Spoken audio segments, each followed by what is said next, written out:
Okay, part two. I'm going to stay on this so we can get done in 3 parts and not 4. All right, so draw a Venn diagram to represent kings and queens. So in the king category, there are 4. In the queen category, there are 4. Are these mutually exclusive or not? Well, yeah, they are mutually exclusive. You can't be a king and a queen. These are all the kings that are not queens. These are all the queens that are not kings. So yes, they are. Let me type that in. So yeah, if you're talking about drawing one card, yeah, there's no way to have a king and a queen happen at the same time. Draw a Venn diagram, I just did that. Determine if these events are independent or not. Well, I already said if things are mutually exclusive, they can't be independent, and I'll show you why in a second. What's the probability? Here, oh, problem with that. Here's the calculation way to show that. Probability of king and queen we know is 0. Probability of king times the probability of queen. I don't think it's gonna be 0, right? Because this is 4 out of 52 times 4 out of 52. Well, I just need to know that it's not 0. I was thinking zeros already, so I kind of made it 0. Yeah, not 0. So yeah, these are not independent. These are not independent. Calculate king or queen.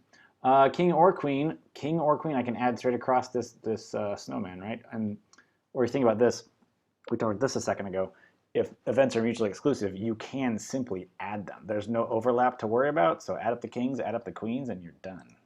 8 out of 52 cards are kings or queens. One card is drawn from standard deck 52. Again, one card. Aces are considered low. Okay.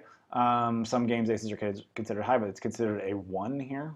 Let H be the event that it's higher than 5, and L is that it's lower than 10. Okay.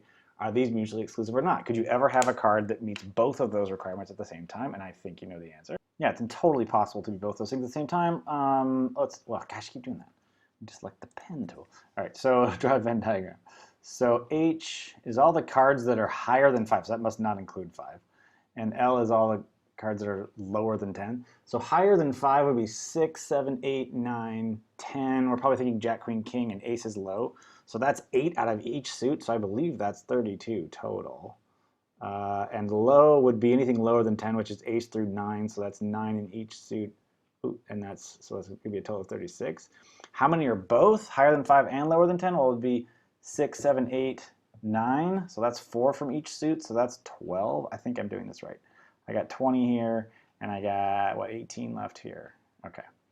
Nope, that's not right. That's 24. Where'd I get 18? All right, 24. Multiples of 12 and 6, I'm getting all mixed up. Determine if these events are independent or not. Okay, so the probability of H and L is 12 out of 52. I can tell from the Venn diagram. And the probability of H times the probability of L, like this one's hard to kind of reason out in the context. I think this is, you kind of have to go to the calculation on this. Probability of H times the probability of L is 32 out of 52 times, make sure you're doing probabilities here, not just like 32 times 36. 36 out of 52, and we'll see what that fraction is. I need the calculator for this. Turns out this is 72 out of 169. This is not the same as 12 out of 52. So this is not, lo and behold. And calculate the probability of OR. What's the probability of H or L? That would be add up all this stuff, like 32 plus 24. I believe that's way, what did I, whoa, just a second. Okay, this is an interesting problem. I just got to the end here and I added up things and I got more than 52 cards out of oh, that ratio's too big, out of 52, and I realized what I did wrong. So this is a good way to illustrate this. So I recounted and I miscounted what was here in the middle, which messes up the entire Venn diagram. So I'm gonna have to redo stuff here in a second. Yeah, okay. So that might change my answer to not actually too. So yeah, I miscounted the cards that are higher than 5 and lower than 10. So higher than 5 and lower than 10 is 6, 7, 8, 9. There's 4 cards in each suit. That adds up to actually 16 in this part here. So this is 16, making this 16, making this 20, making this 16, and this, I think these are still right, 32 and 36. Oh, so this is still 79, 72, it's fine. Anyway, 72 out of 169 is still not 16 out of 52. Okay, now if I add all these up, I get 52 cards, which is great, right? Because that should be right. That is all of the cards. There's no cards that don't meet either one of these things. So that all the cards fit in there is actually kind of nice. So I just illustrated an error checking kind of scheme. If you get one of these OR questions and it adds up to be bigger than the sample space, you know you've done something wrong. All right, it was just multiplication I can't do today. All right, complement. We've actually kind of talked about these before. There's a lot of overlap coming up in this unit. And this is one of those things. So complement, we've subtracted from the whole before, and that's what this is really about. So the complement of A, first of all, the definition of the complement of A is the probability that A does not happen. So there's A and there's not A. So it's like failing A is the complement of A. So the probability that did occur is A, the probability that didn't occur is a complement, and it's usually written this way. There's a couple other ways to write it, but this is, yeah, sometimes, I think in the other book we're going to use this later this unit, because we are going to do some of this from pre-calc. I've seen a C there. I think I've seen a C in the subscript. I think I've seen the word not A actually as part of the, in here, not A. Anyway, so since those things can't both happen at the same time, this is always mutually exclusive. You can always add them up because there's no overlap, and they will always add up to 1 because it either has to occur or it has to not occur. So those two things will always add up to 1. So sometimes if you're asked to find one of these probabilities, say you're asked to find probability of A, sometimes it's really hard to find probability of A by itself, but it turns out that it's really easy to find the probability of A not. Sometimes you just find this one instead and subtract from 1, and then you know all the other possibilities. It must be what A is, and that's what's left for the probability. Okay, so A and B are such that A is 0.0. Oh gosh, this looks so much like a stats problem, you guys. We do these all the time. 0.4. B is over here. I don't know what B is, but I know not B is 0.3. So I know this has to be 0.7 as a probability. And the probability of both of them happening is 0.2. Okay, so this is like 40%, 20%, 70%. So you can fill out the rest of this Venn diagram right now. This has to be 20%. This has to be 50%. The whole snowman adds up to 90%, so there's 10% left over. Like that gets pretty easy to do once you get going. They fall like dominoes after a bit. Probably with B, yeah, I could have done that probably without the Venn diagram. Probably with A or B, I already did that as part of my Venn diagram filling out, and I got 90% for it both. All right, we're on 8.5. Class of 50 students, 35 are bio, 25 are economics, 5 are neither. It looks like this is Venn diagram time. So we have bio, 35. We have economics, 25. Whoops, that's an equal sign there. 25. And out here in the neither, we have 5. And, oh, that's a 5. And the total here is 50. All right, so I know that this whole snowman adds up to 45. If this whole snowman's 45 and there's 35 in this circle, then I know there must be 10 out here. And then again, once you get this far, it's just going to fill itself out. Like it's just going to be dominoes and subtracting, and it's not too bad. Yeah, so there's 35 in here, there's 25 in here, there's 45 in there, there's 5 outside. Like it all adds up once you get those dominoes all to fall. What's probably not B? Well, I could have done that a while ago, right? I knew that there was 35 in bio and 50 total, so there's just 15 out here. It's these two sets. This is probability, so it's 15 out of 50. B and E, that's the 15. Again, out of 50. B or E, that's the 45 out of 50. And are they mutually exclusive? No. 15 in both. That's how you know it's not mutually exclusive, because there are 15 kids who are doing both. And are they independent? Okay, so it would be like, is 15 out of 50, is that the same as, you can use this symbol, is that the same as 35 out of 50 times 25 out of 50? And I want to say that it's no. Let me check. If you like reducing fractions like I do, this is 3 out of 10. Whoops, 10. This is 3 out of 10 over here, and this one over here, it's a 10. This one reduces that to 7 out of 20. So they're kind of close, but it's a big no. Those things are not equal. So you could even do a little big, little slash there. Okay. All right. What's the conditional probability? We've actually already talked about this. I think you've seen this symbol before. This is the given that, and the given that is what this big vertical line means. And this is what we were doing when we were trying to convert dependent probabilities into something we could multiply, like the marbles out of the bag kind of thing. Well, if the first one's blue, that affects how many blue ones are left for the second draw. So we'll make our probabilities for the second fraction the probability that we get a blue given that the first one was blue, that kind of thing. So that's what the given that's about. All right, so given that a student takes biology, okay, what's probability also takes econ? All right, given that they take biology, okay, that's the new denominator. Given that they take biology, that's out of 35 students.